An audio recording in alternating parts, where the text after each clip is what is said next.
This critical race theory is getting out of hand, and now because they are denying it. They're denying that it is playing any role in our schools at all, and it is going to get worse and worse. Now in Loudoun County, I think this is perhaps one of the worst examples in the country. If it's not, I'd hate to hear what is. 2 days ago, they had a public meeting, a hearing on transgendered bathrooms, et cetera, but a lot of people showed up to talk, and the school board didn't seem to be happy about the comments from many of the people there. And I want to bring in somebody who was actually in this meeting. His name is Ian Pryor. He's the executive director for Fight for Schools, Senior Council of Unsilenced Majority. And he was there at the meeting 2 days ago. Ian, how are you? How you doing, Glenn? Thanks for having me. You bet. I want to give you a recap of this as written by Fox News, so it should be friendly coming from Fox News. The first half dozen speakers were in support of policy proposal 840, which is what? Transgendered bathrooms and... Yeah, so transgendered bathrooms, requiring teachers and students to refer to other students by their chosen pronouns, and then requiring schools to allow, biological males to play in female sports. Okay, but fireworks erupted when the seventh, who identified herself as a mother of a transgender Loudoun student, was booed after saying hate was dripping from the followers of Jesus in this room. She was swiping at Christian parents. And is that what happened? Yeah, that is what happened. And actually, Glenn, I led a team of volunteers. We're looking to recall this school board. So I led a team of volunteers out to Leesburg, Virginia, to get signatures for one of these school board members, actually, while the meeting was going on. So we were watching it on our phones as we were going door to door throughout the neighborhoods. And we knocked on one person's door. They opened it. They were signing the petition. And we were watching it literally at the time that this person was signing the petition to recall two of the school board members. It was just an incredible event, but just insane. And you could tell that was done really to rile the crowd up and to get them angry because, most parents, when they go there, they direct their comments to the school board. They don't direct their comments to other people in the audience and their religious beliefs. And that was just uncalled for and absurd. So they called a 5-minute recess. Then the board voted that if there's any more eruptions, that they're going to clear it, and this meeting will be over. But a ton of people showed up. Now, the way this story is written and others are written is that they did everything they could to make sure that everyone was heard. But it was these people who are against critical race theory. They just caused chaos. Tell me what really happened. Yeah, so what, this actually started about 2 weeks before at the last school board meeting where, for the first time in really a year and a half, you had parents that were allowed in the meeting room, other than, usually they would have one person speaking at the podium, but everyone was allowed to sit in the audience. And somebody cheered for one of the speakers and they shut it down for 5 minutes. So we kind of knew that they might be planning to shut it down when they started to hear things they didn't like. So they really packed the beginning of the speaker lineup with folks that were for the school board's policies, for the transgender policy, but they kind of ran out of gas around, 17 or 18 speakers in. And that's when all the rest of the parents started speaking. So you had, out of the next 30 or 40, it was probably an 85 to 15 ratio. And then we had a former state senator by the name of Dick Black that just gave a passionate speech.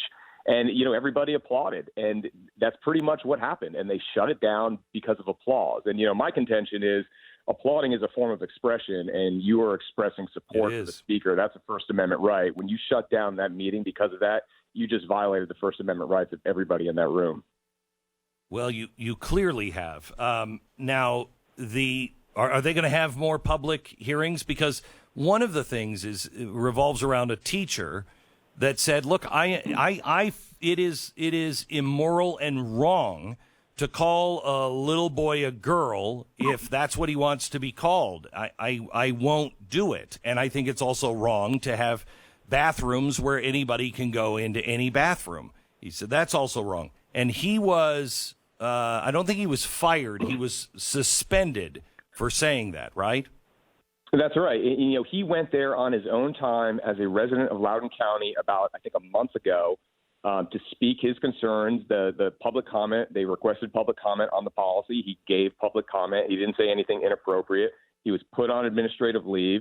He took it to the circuit court in Leesburg. He won a resounding victory. And now the school board, the school system is appealing that victory. And, could you pick a better case name for somebody trying to exercise their religious rights than Loudoun County Public Schools versus Cross?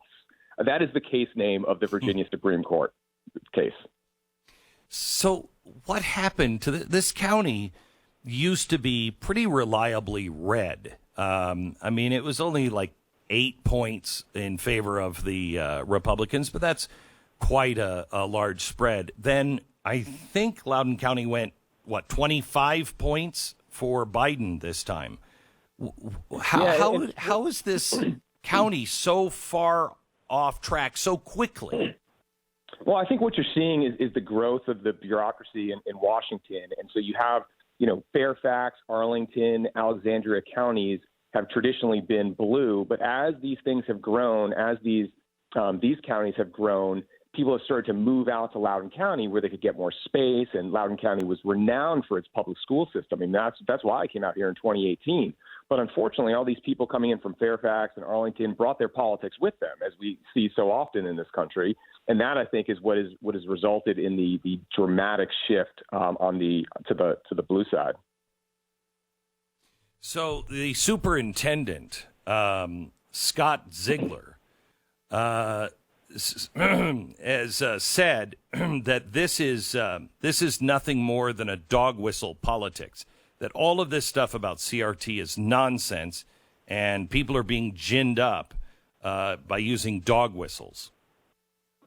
Yeah, we find that amusing. Somebody who, and that's part of the problem, is that they just will not admit that critical race theory informs their teacher trainings and their, instruction of students. In fact, we have an email from the last superintendent that says exactly what I just said. And this is a superintendent that left, a couple of months ago. So, what's changed? And nothing's changed. They've had a consultant on board for 3 years called the Equity Collaborative out of California that's basically running their teacher trainings, that set up their whole, quote, equity program. And this Equity Collaborative, their entire module is based on oppression analysis and critical race theory. It's all over their documents. Within the school itself, we've seen dozens of documents, teacher trainings where they talk about, being the oppressor or being the oppressed. One document, which was particularly striking, even said, if you are a light-skinned person of color, you are an oppressor vis-a-vis a dark-skinned person of color. That's how far down they are going to divide people, not just on race, but actually on shade of skin color. That's, one drop of Jewish blood makes you a Jew in Germany in the 1930s. It's getting scary on what these people are teaching, and the media is covering for them. How do you respond to the media who says, and in fact, our Joint Chiefs chairman yesterday in testimony in Congress said, this is just an obscure teaching that happened in Harvard, and it's not happening in our schools. How do you respond to those people who are carrying that water? I would say, documentation, and we parents have done our homework. And, it's easy for the legacy media to swoop in and say, what is and isn't going on in our schools. But we're the ones that see what happens when, we walk by our kids' Chromebooks and see what they're learning. We're the ones that talk to our kids who are students there. The superintendent in one of his interviews said, I talk to students and this is what they're telling me. It's like, well, you know what? We talk to students every day because there are kids and there are hundreds, thousands of parents now that are rallying to this cause to recall the school board, and they are seeing the same exact thing. So the fact of the matter is that the school board, the superintendent are really just gaslighting the community here. They're attacking parents, saying that parents are spreading misinformation, when in fact it's the parents who have done the homework, and the school system has absolutely no response whatsoever that's credible.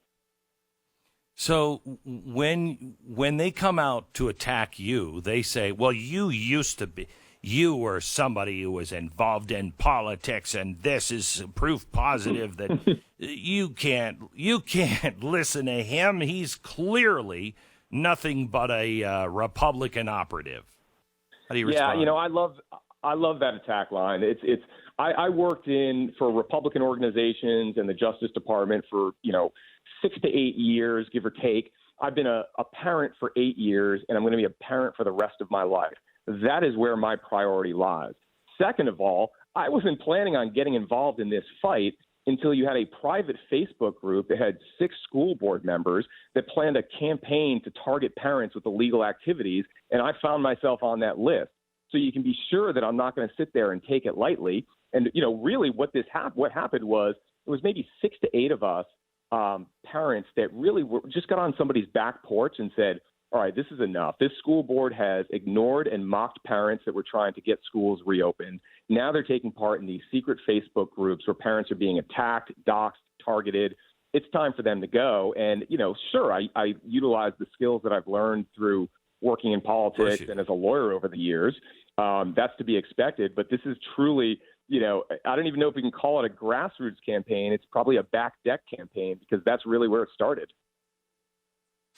And how do you think it's going to end? Well, I think that unfortunately this school board is not up for re-election until 2023. We've already seen a handful of lawsuits. I would expect there would be several more.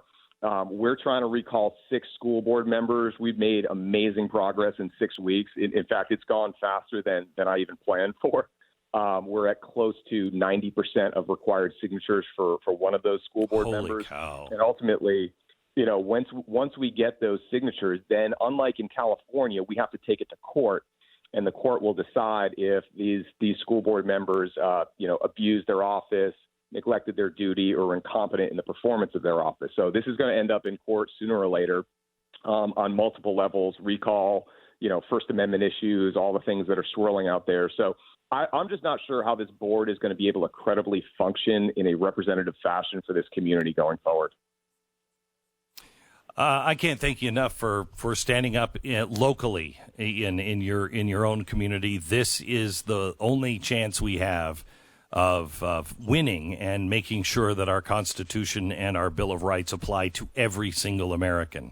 Is do what you're doing and take it through the court. Be calm and collected.